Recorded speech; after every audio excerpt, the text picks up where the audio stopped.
Never has unemployment been so high for so long, and as a result, more than 16 million kids are living in poverty, the most since 1962.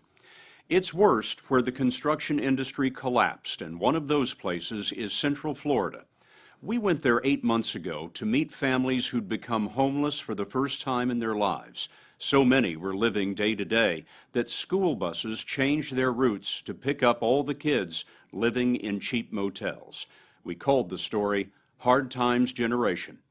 Now, we've gone back to see how things have changed. It turns out some families are losing their grip on the motels and discovering that the homeless shelters are full. Where do they go then? Well, they keep up appearances by day and try to stay out of sight at night, holding on to one another in a hidden America, a place you wouldn't notice unless you ran into the people that we met in the moments before dawn.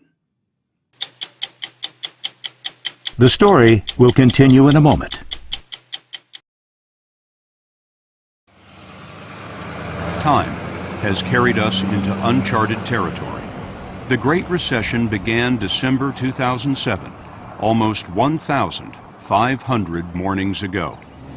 If you were rushing to work this morning in Seminole County, Florida, it's not likely you'd notice the truck or hear the children getting ready for school. In the clear bin, we have dirty laundry. In that one, there's tools that we might need. All these bank bags are storage of this and that. Like shampoo. And over here is food. So you're really not heating up food so much. You're eating out of cans? Yep. This is the home of the Metzger family. Ariel, 15, her brother Austin, 13. Their mother died when they were very young. Their dad, Tom, is a carpenter, and he's been looking for work ever since Florida's construction industry collapsed. When foreclosure took their house, he bought the truck on Craigslist with his last $1,000. Tom's a little camera shy, thought we ought to talk to the kids, and it didn't take long to see why. How long have you been living in this truck? About 5 months. What's that like? It's an adventure. Yeah, that's how we see it. When kids at school ask you where you live, what do you tell them? When they see the truck, they ask me if I live in it, and when I hesitate, they kind of realize. And they say they won't tell anybody. And Yeah, it's not really that much of an embarrassment. I mean, it's only life. You do what you need to do, right? It's life for a lot of folks. The number of kids in poverty in America is pushing toward 25%, 1 out of 4. Austin and Ariel usually get cleaned up for school at gas stations. They find it's best to go to different ones every day so the managers don't get sore. Hi, Daddy. Before the bell, they blend in with more than 1,100 other homeless students in the Seminole County schools. At Castleberry School, we met 15 kids who'd been living in cars. With their parents' permission, they told us you don't get much sleep with your brothers and sisters in the back seat. But that wasn't the worst part. So we were really scared.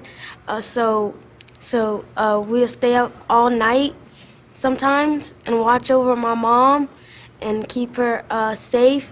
How many of you, show me your hands, were worried about your safety while you were living in the car? To me, it was scary because I thought something was either going to happen to my mom or my grandfather or my dad or me. We weren't staying in a very good neighborhood, like where the car was parked, and someone came up and robbed my aunt for the little bit of money that we had. Well, I worried that someone would just break in and steal my mom's purse. Jade Wiley is 8 years old. She spent 3 weeks living in her car with her mom, her dad, 2 dogs, and a cat. Did you think you were ever going to get out of the car? I thought I was going to be stuck in the car. How'd you keep your spirits up? I was still praying to God that somebody let us stay in the hotel. And how did you get out of the car? Well, there's this nice lady named Beth, and then she gave us a lot of money so we could stay at the hotel, and now I'm staying at the hotel. She said that a nice lady named Beth came and gave the family money. Well, a nice community came. I just delivered it.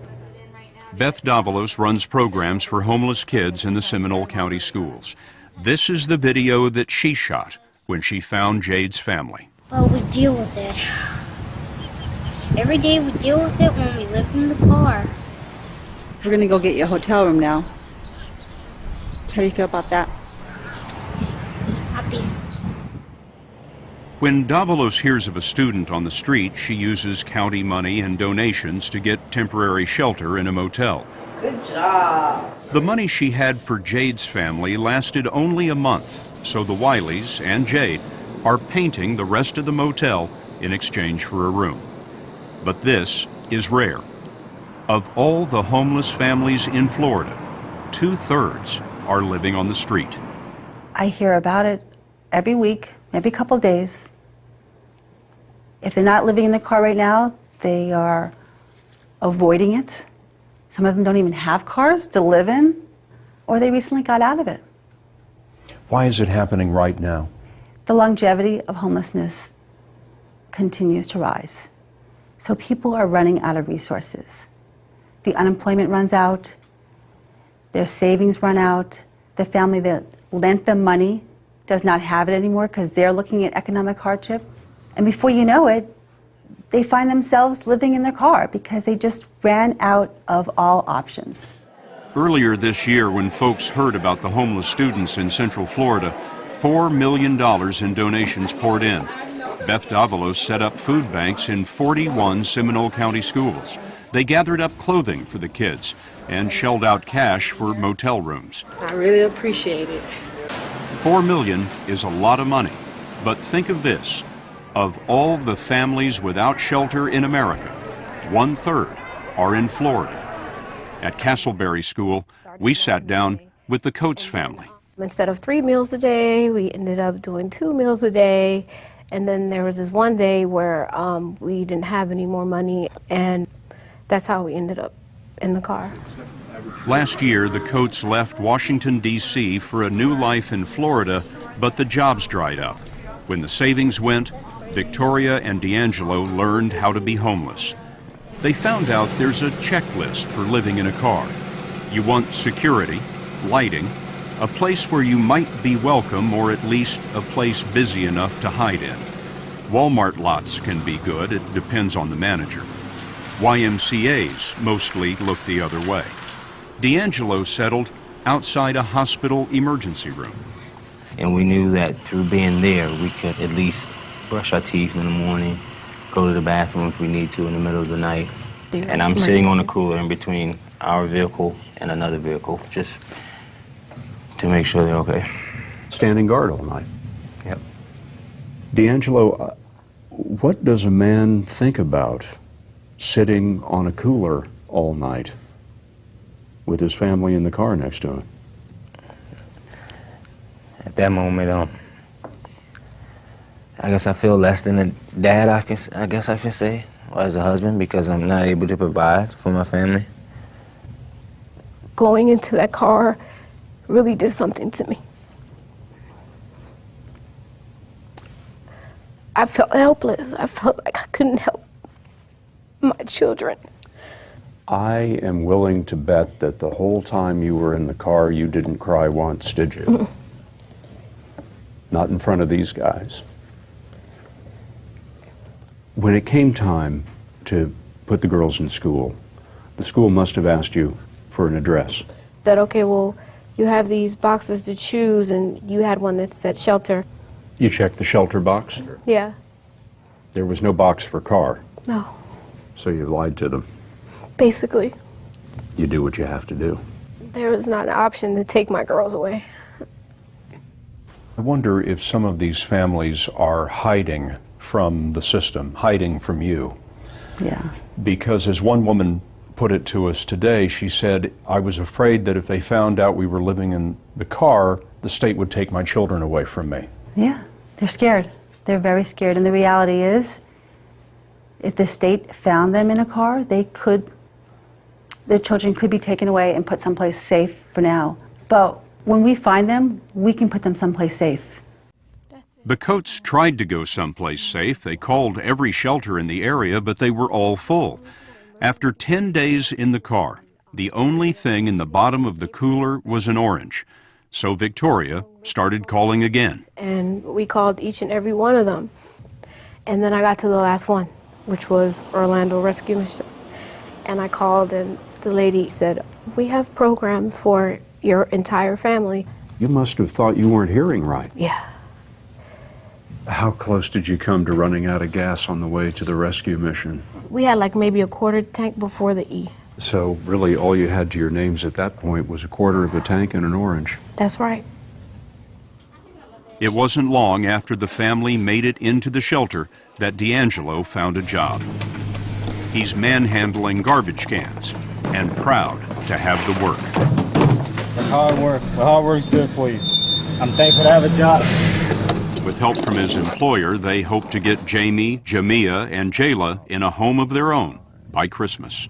What do you know now that you didn't know before you lived in the car?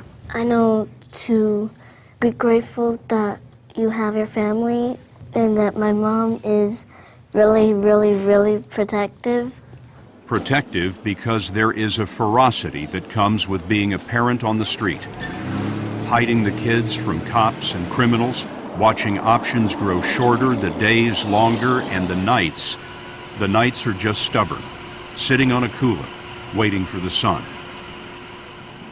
One threat to a family out here is idleness, so the folks that we met fill the days with every free and normal thing. After school, the Metzgers drive their truck to the library. Because they've got the computers that we can use and light and all that. I wonder what education means to you two. I mean, It's everything. It is everything to us. I plan to be a child defense lawyer. If I focus on my studies, I have that opportunity. The American dream is durable, and there is something about growing up in a truck that makes you believe in it all the more.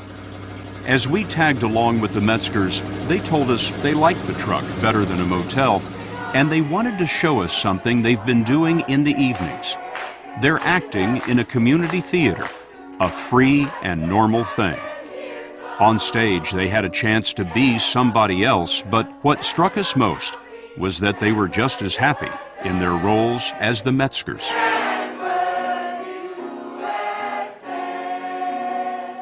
Before the truck, I always saw all these homeless people and I would feel so bad for them.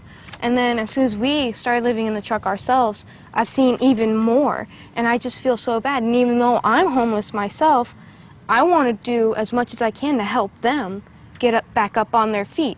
You sound very adult to me. She is. She likes to take over. And you too, a little bit, Austin. You had to grow up pretty fast. Yeah. Yeah. Every time I see like a teenager or any other kid fighting with their parents or arguing with them and like not doing what they're told, it really hurts me because they could be in my shoes, and of course I don't want them to be in my shoes, but they need to learn to appreciate what they have and who they have in their life because it may be the last day they might have it. At the end of this day, when the play was over and the kids were ready for bed, Tom Metzger judged the lighting behind the theater and decided this was as good a spot as any in Seminole County to make a home for the night. Go to 60minutesovertime.com to see how Scott Pelley's team found the families for tonight's story. Sponsored by Lipitor.